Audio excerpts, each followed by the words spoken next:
guys. Welcome back to the Left of Str8 Show Interviews, the premier podcast that shares the stories of our amazing LGBTQ community and, of course, fantastic straight allies, all from entertainment, foodies, books, music, and advocacy. I'm your host, as always, Scott Fullerton, and let's start talking. Well, hey there, everyone. Today, I am thrilled to welcome back to the Left of Str8 Show Interviews, the multi-talented entertainer who's made waves across stage, screen, and social media. You might recognize him from his Hairspray live performance or film roles in a couple of my faves, The Letterman and The Mattachine Family, and much more. But Garrett Clayton's far more than just a heartthrob social media star. He's an actor, singer, dancer with a career that's taken him from TV sets to Broadway stages and now concert venues around the country. With over 1 million followers on Instagram, Garrett's captivated fans with his undeniable charm, talent, and his ability to connect on a deeply personal level with his fans. He's here to talk about his journey from hero to villain, literally, with his upcoming concert series aptly named Hero to Villain, and just maybe we can get a little behind the scenes on his recently wrapped upcoming feature film, Our Family Pride. Let's dive into Garrett's world and find out what makes him one of the most dynamic talents in the entertainment industry today. But first, take a look. Hello, and welcome to V Games, where I bother my friends and they bother me. I'm Garrett Clayton, and today I'm here with my friends Kelsey, Pete, and Vicky, where we get to audition in a game called Impressions to feel more insecure as actors. Let's go! You ready? Yes. Here we go.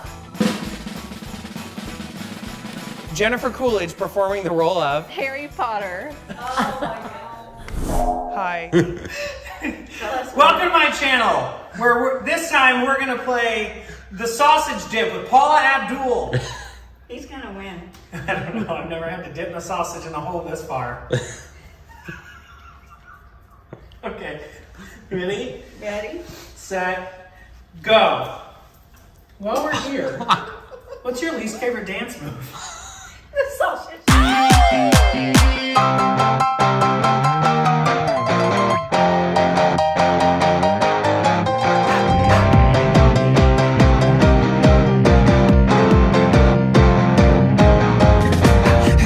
Frizzy boy, get off your shelf. Come on and show me how you style up yourself. Do you shower, shave, and stretch till you're feeling fine? Do we want another drink before it's party time? Hey, here's what we're gonna do. Well, Garrett Clayton, welcome back to Left of Str8 Show Interviews. It's been just about a year since we had you back over in OCF when you were in Rocky Horror. How you been, my friend? I've been good. Life is just, it's just crazy. You have been such a busy man since we chatted last time. We had a great chat. We talked all about your upbringing here in the upper Midwest. We talked about your starting out with the Mouse House and some of my favorite projects like the Letterman. And you shared that great story about reach and behind the scenes with your family. So I appreciate that. I'm a huge follower, of course, on social media, like over 100 million and a half other people there. So it looks like you're just having a great time lately. I mean, you're killing it. Everything seems to be going good. How you doing? I am doing really good. You know, everything at home is really nice. My family is in a healthy spot right now, which is very, you know, makes me feel calm, and the work is just really, it feels really dynamic, and I get to do a little bit of something different every day. So I'm really grateful. I'm having a really good time. Thank you. That's amazing. I love that. Well, I want to go back just a little bit because you posted about it recently. We talked about your amazing husband, Blake, last time you were on. I told you that I've kind of been following him on social. I love his social media. I mean, almost as much as yours. He has some great graphics and animations on there and such a great thing. We talked about that Gay in the Life series that you guys did. So fantastic. Any other projects you guys ever talk about maybe collaborating on again? We actually, I started a YouTube channel and became a YouTube partner, and we made a game show called V Games, which we have about 40 to 50 episodes of that. We've only had 16 go up so far, and I'm changing partners at the moment. So still on YouTube, but just different production partners. So there's a little bit of a pause in that, but that's the main thing we've worked on together recently. And it's been so much fun. You know, we take viral games online, and then I pair it up with different guests and So that one is a little less. I guess what's the right word? A Game of Life is more activism, and Right. V Games is more silly, goofy fun. It looks fun. I've seen the social media clips from it. It looks like you're having a great time, bringing some great friends on. So Yeah. that's got to be a lot of fun. I love that. Well, tell him I said hi. I love talking to him on social media. And like, speaking of that, I saw you guys recently went out. I'm a huge foodie, and so I love hearing about new places. So Leona, I got to check out eventually. But I Hmm. mean, I talked about in the intro, social media plays such a big influence. You seem so able to relate to your fans almost personally and one on one. How do you balance this public persona and having this dating life with a private life? Um, I think of the media. I do. I don't really see a huge. I guess a lot of people would see content creator as a big difference from the traditional industry, and Hmm. I don't know if I see as much of a difference, or as much of a divide as a lot of people would like to put into it. There's a lot of tenacity that's required of both of these positions, and I think they just use a lot of the same skills. Just maybe the clay is a little bit different to mold. But if I'm singing in a concert or I'm doing a musical, I'm using the same tools as I would if I'm going to sing anything on online, or if I'm going to dance in a musical or I'm going to do a dance video online. It feels like it's a very similar tool. A lot of the media training I've had from Disney and from NBC and all the other jobs I've done, it feels like it translates very much into being mindful about the way you speak and about how it affects others, and that comes into play a lot in social media. So I'm a big advocate, and I've been telling a lot of my friends, because there was a really intense stigma when I started doing social media online. Um, and I got calls from a few people who said if I got into content creation, that it would ruin my career and that I would never work again. And I was like, I just don't believe that. There's so much of entertainment is online now, and it's so important. Just like when sound was put into film, you adapt. When television was created, or when the movies were created, after radio was their version of TV, Right. it's you either adapt or you go do something else. But I don't want to do something else. I'm proud that I can adapt and that I always will. I love that. And it's so well said. And you got to keep true to yourself. I think that's what's going to be your guiding light when you do what's right in your heart. So I think that's really important. And then talk about social media. I mean, I love your behind the scenes when you're getting ready for these big events, such a fashion icon. And now you're going to be part of the team at New York Fashion Week. Tell me how that came about. And are you looking forward to that? What are you looking forward to doing while you're there? I'm really excited because this is a designer that I worked with earlier this year, and we were kind of floating around the idea of me being a part of Jerry's show, and it was connected through my stylist. And if I'm not mistaken, he flew over and he had a bunch of wardrobe with him that he had created, and he met with my Mm. stylist and was like, I would love to work with Garrett. And so we started exploring that, and it just seems like a good fit. And he's a great designer, and I think he's a really cool person. And so I'm excited to go headline that show on the 14th. But yeah, I'll probably get there on the 8th, and I'm going to get to bop around and see a few shows, and get to wear some fun clothes. I love it. Hopefully, anything you have time for a show. I mean, you're such a great theater fan. Anything you want to see, or even if you don't have time, anything that you're looking to see on Broadway these days? Um, I haven't even looked at the slate currently, not because I don't want to. I just got back from another trip, and I leave in a couple days again, so I'm gonna be gone most of September. I haven't even thought about what Broadway shows to go see right now, because I'm so wrapped up in getting ready to leave. I leave on Thursday to go do work with the Human Rights Campaign at the Oh, Equality Convention nice. for a few Okay. days. And so, we're talking about work together and about how I can expand and support them through the election, through their initiatives. They do such incredible work, working with different politicians to make sure certain protections and legislation go into place in the country. And I think their work is so important. And I really want to find how my piece can fit into their puzzle. And so I'm excited to see how that goes. I think we're talking about doing a panel and a couple dinners, and and then I'll fly over to New York on the 8th and go have some fun with fashion. Nice. Well, thanks for all the work on that. That is definitely important work. And I'm the same way. I'm in Northeast Ohio, just right on the PA border there. So I'm only a 6.5 hour drive, but I never get to New York as much as I want. And you miss everything. Outsiders right now is playing. I really want to see Outsiders, I think. Oh, I've heard amazing things about Outsiders. I have too. I want to see that so bad. So I'm going to try to get my little happy butt over there one of these days. Yeah. I was also excited in July to hear about you were cast in this new film, Our Family Pride, I teased about in the opening. I remember from our last interview, you said that after you came out, you were actually doing more straight roles than you were in LGBTQ films. And now you have the fantastic Mattachine family last year, and you're filming the lead in this. Talk about what it's like to work in these films that actually represent our community and being able to kind of do these roles. I'm really proud of that. I think it's really exciting, and I'm glad I can be in the community in this way. And Mattachine Family was made by the wonderful Andy Valentine, who also made Letterman, and I just love him. I love working with him, and I think that was such an interesting story to tell. And I remember when I was doing King Cobra, and it was the first queer role that I had done publicly, and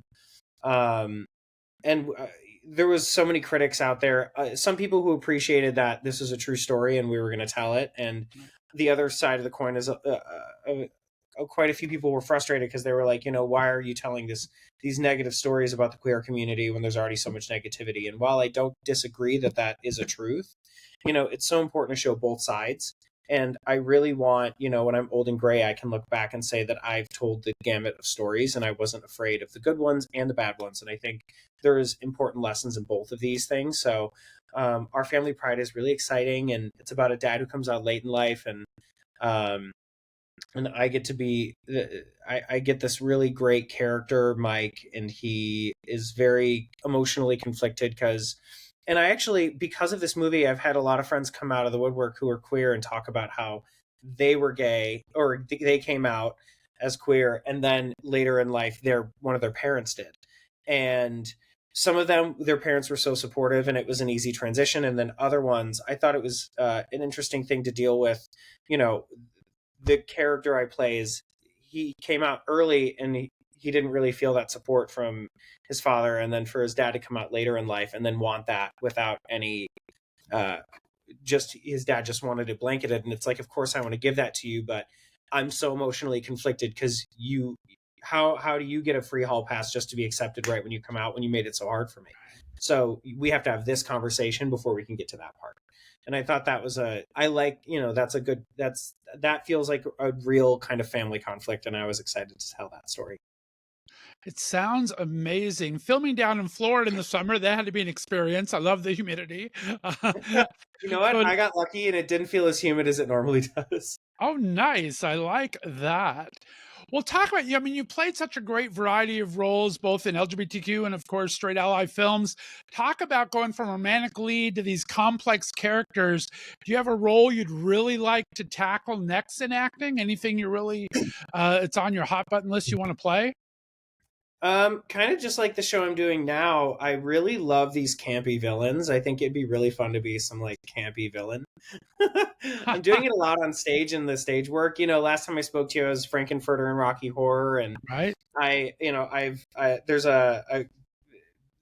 doing the Hocus Pocus song went viral online a couple of years ago, and now people, anytime I sing live at concerts, they're always like, they always expect me to sing that too, and I got to be Pennywise in the It musical, and now I'm the devil in the Exorcistic parody that is based off the movie The Exorcist. And so they're talking about us going and doing an off-Broadway run of that now, and I get to sing the famous line that is now turned into a song, "Your Mother Sucks Cocks in Hell," which is hilarious. And I just think it's really fun. So I'm hoping I can capture some of that campy villainness on screen one day.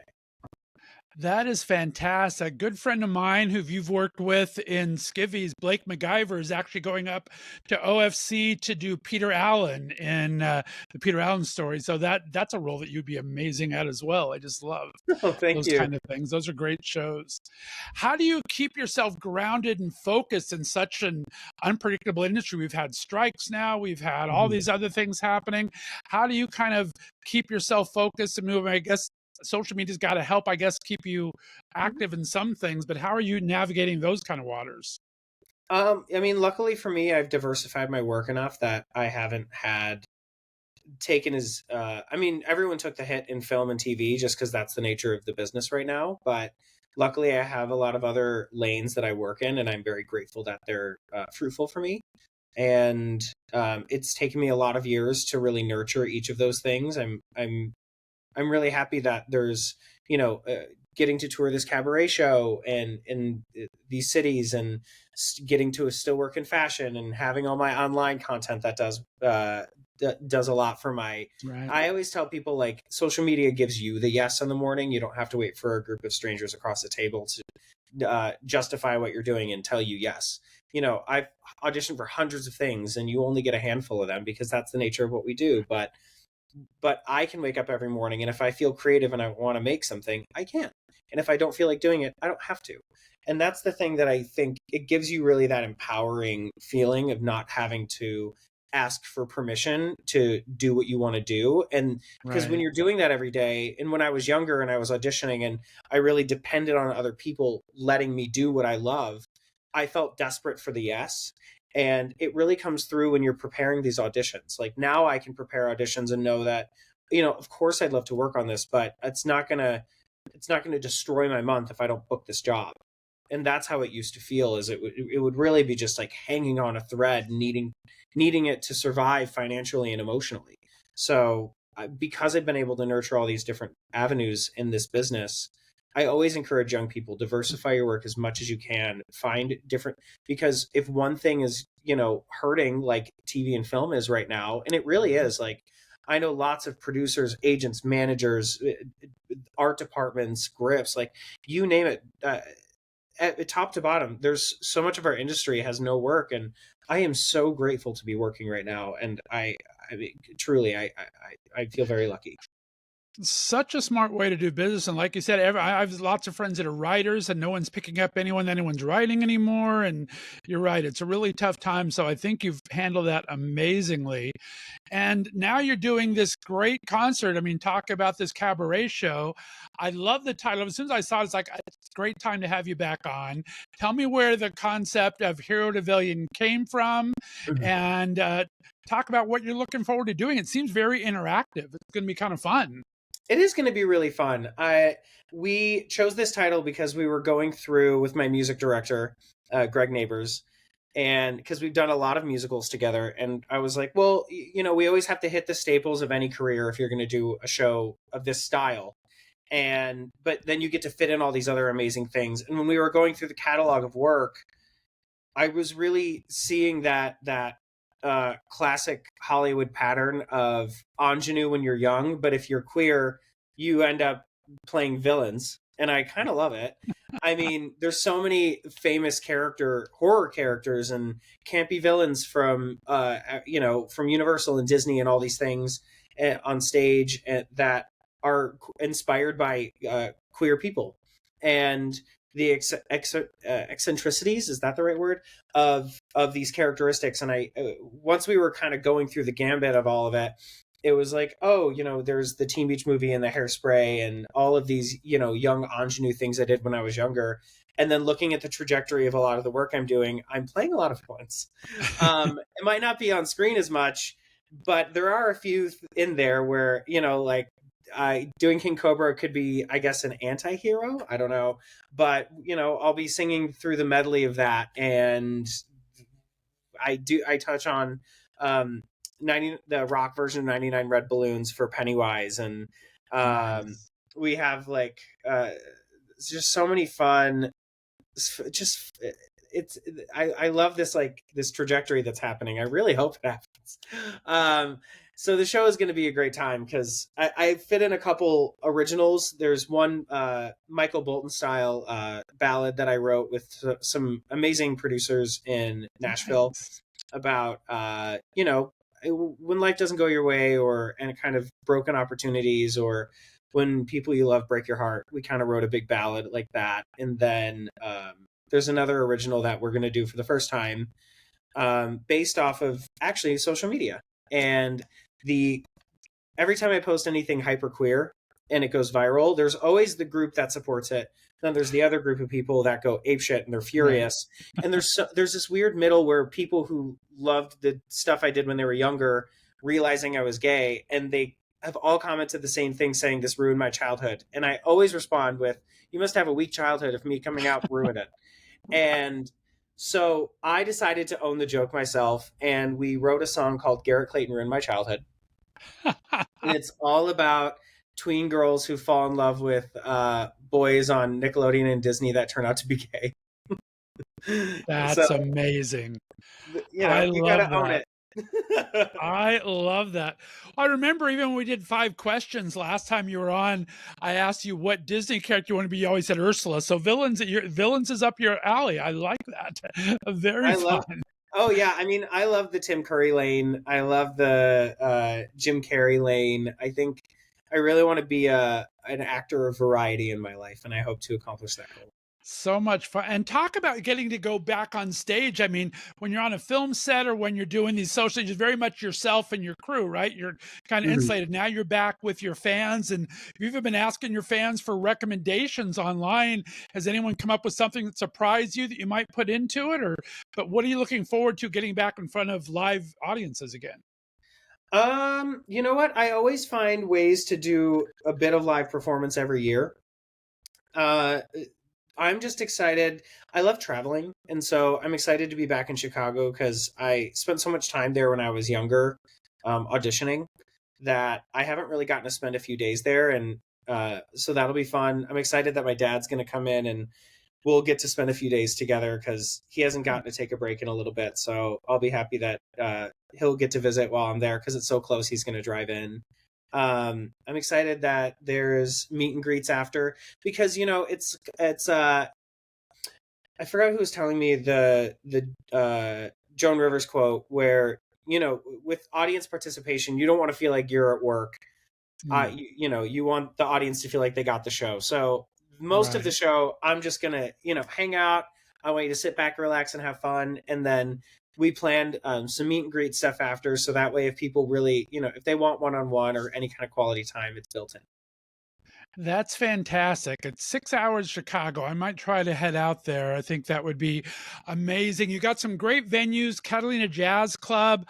Oscar, I was so bummed. I wanted to get you and Blake out to Palm Springs because I did my shows for a month of live shows in Palm Springs in July. Yeah. It was so freaking hot and you were so busy though that it wasn't a good match right there. But Oscars is a great place to do.